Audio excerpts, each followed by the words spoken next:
So as you know, COVID was a big thing that happened, or it still is kind of a big thing that's happening right now, but especially early on in this year. And it didn't really hit home, like literally the United States, until like a little further down the road, a few months after January. So at that time, I was actually in the process of thinking of going on a mission trip. There was this mission trip that was coming in, I think it was in March, the end of March, and it was through Adventist World Radio. And they were going to Papua New Guinea. They were going to do like a health clinic thing for the community there, and they're expecting to have a big turnout. But I was prayerfully thinking and really thinking about it, and also reached out to you while you were in Honduras over the phone, and wanted your opinion and like your advice as to like doing missions. And so I was pretty gung-ho about doing it, but then what happened was the coronavirus. It continued to increase, and numbers were increasing. It came to the US, and so they actually canceled the trip. And so I was kind of stuck with not doing a trip, but I also had some relief because it was kind of an expensive trip. So a few weeks later, I was just kind of scrolling through Instagram, and I happened to be sent a message, a DM, as they say in these times. And this DM had an ad, and it was actually for a group of other nurses and nurse friends that I are friends with. And the ad was for working in New York. And at the time, New York was really hit hard. It was one of the hot spots for the coronavirus, and they needed a lot of help. It was an emergency situation. FEMA was called, and so there was an ad out there for nurses to come and be recruited to help out in the event. And so I was thinking about it, like, wow, this is maybe a good opportunity, because at the time I took a break from grad school. I am working per diem, meaning less than part-time, so I can kind of choose my schedule. So I had the time to do it.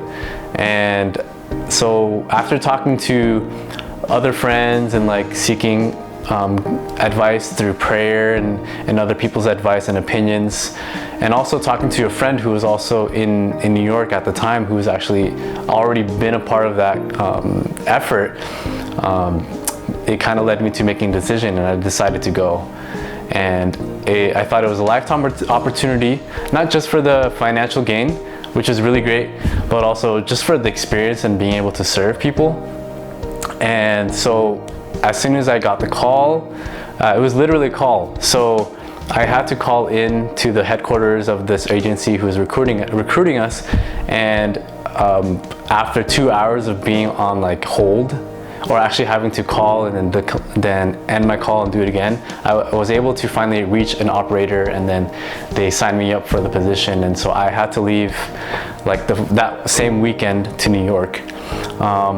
The original contract was to be 21 days straight of working, 12-hour shifts at a hospital that was affected by COVID. And so I didn't really know like what I was getting into entirely. I've only heard stories, and the stories that I heard, and probably from what you've heard in the news at the time, was crazy stories. And that's what I was basing off my potential experience to be. So yeah, I was fearful, and while I was processing this decision, I was like, I think I was more afraid of actually working or dying from working so many shifts consecutively than actually dying from COVID. But I did have the fear of contracting COVID. But yeah, so I went through with this. I flew into New York, into LaGuardia, and was actually staying at a hotel right in Times Square. This agency was able to provide us lodging for free at a hotel, a really nice hotel, the Marriott in Times Square. And that's where I stayed for a whole month. And I worked at a hospital and directly with COVID positive patients. And at the time, literally all the hospitals, 16 plus New York health system hospitals, were all overrun by the coronavirus patients. Literally, like everyone who was a patient had the virus. if you stepped into the ER, you'd almost be guaranteed you'd have the virus, especially if you're the susceptible population. As a nurse, like you should expect a lot of things, and you should base it off your experience before. So I was able to like come to experiences where I was sort of familiar with, but it's been a while. So where I had been assigned to was a medical surgical unit. And although these patients were not intended to be, normally these patients are not intended to be like critical, like in the ICU critical. However, because hospitals were overrun, and imagine like a tsunami of patients coming at once where no one was prepared for, the patients that were in the med-surg unit were actually those who should have been in the ICU. That's how overflown it was in many of the hospitals. And so when I first got there for the first week, I jumped right straight into work, and with a little bit of orientation, maybe just like half a shift, like a couple hours before actually going out and actually working. The nurse to patient ratio, meaning like how many patients we had per nurse, it was about 4 to 6, and it dramatically declined from about 10 to 12 from what was mentioned like from the week before and the weeks before that.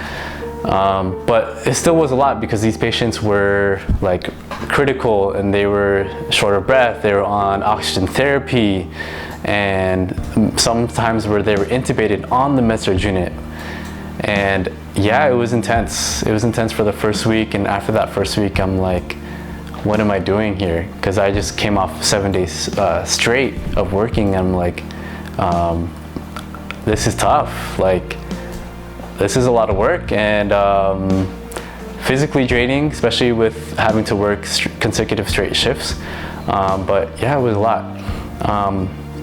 And pretty much it's like my duties, like just making sure that they're alive, essentially. There are times where I'd have to code certain patients and perform CPR. And yeah, that happened. And people have died on the unit that I've worked on. But yeah, it was an interesting experience, but there was so much you could do to prepare for it. But I felt I did my best as far as what I was presented with. Going back to my initial process of choosing this thing to do, like going to New York and whatnot, and praying about it, like a big thought was, to be honest, the financial gain. That I was supposed to make a lot of money than I normally would, and that really was a big motivator, to be honest. And then so with that, like I was like trying to avoid that, trying to avoid having that be my priority, and making sure that serving people was the priority, because that's what they needed at the time.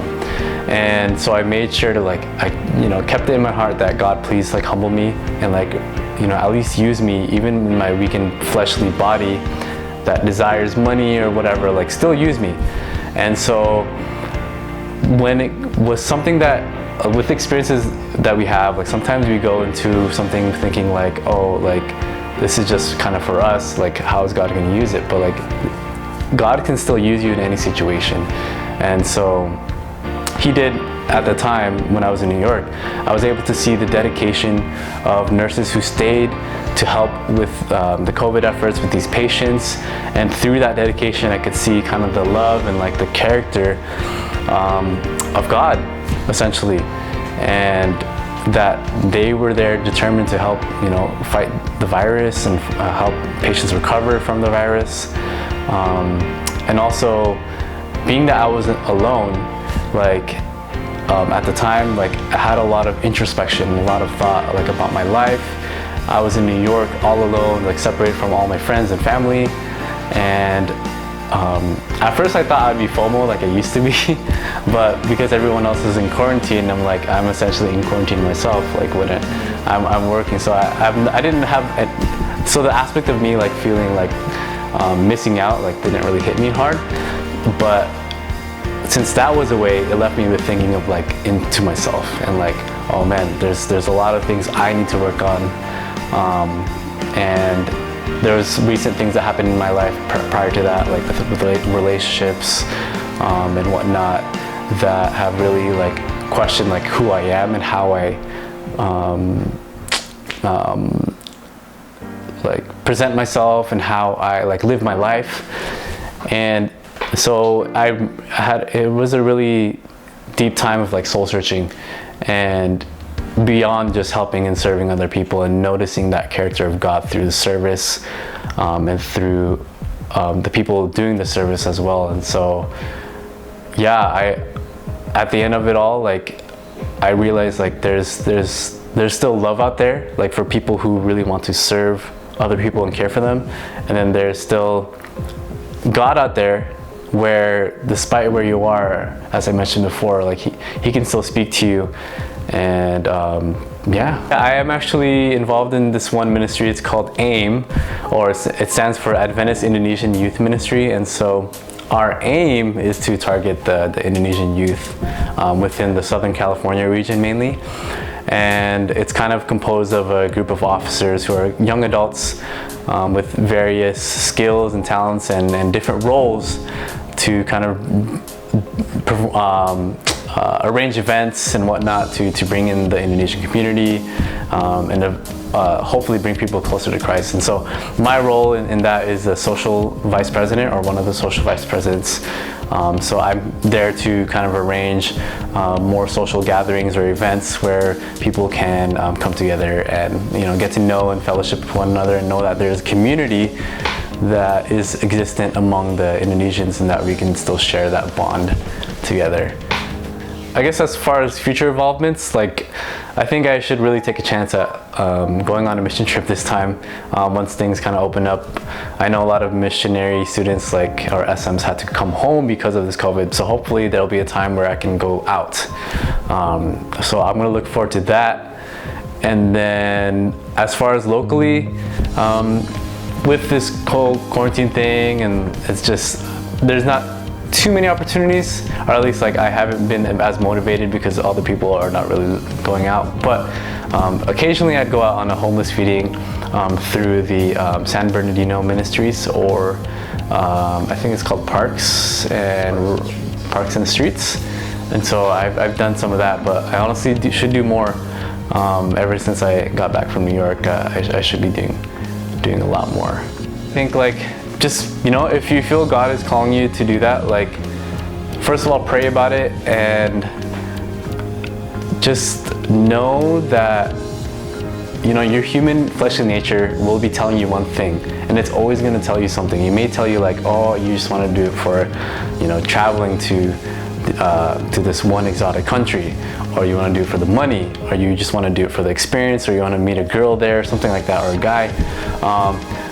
But the thing is, we can't necessarily remove our human nature. It's always going to be there, but we can have God to help us combat those thoughts, and to help us humble ourselves and refocus our mind as to why we're doing it, and also have Him to like lead us to opportunities where like, hey, like you're eventually going to do something good for God. Again, like you're a vessel. God can still use you despite what thoughts you have, how bad you are, but God can still use you. So remember that.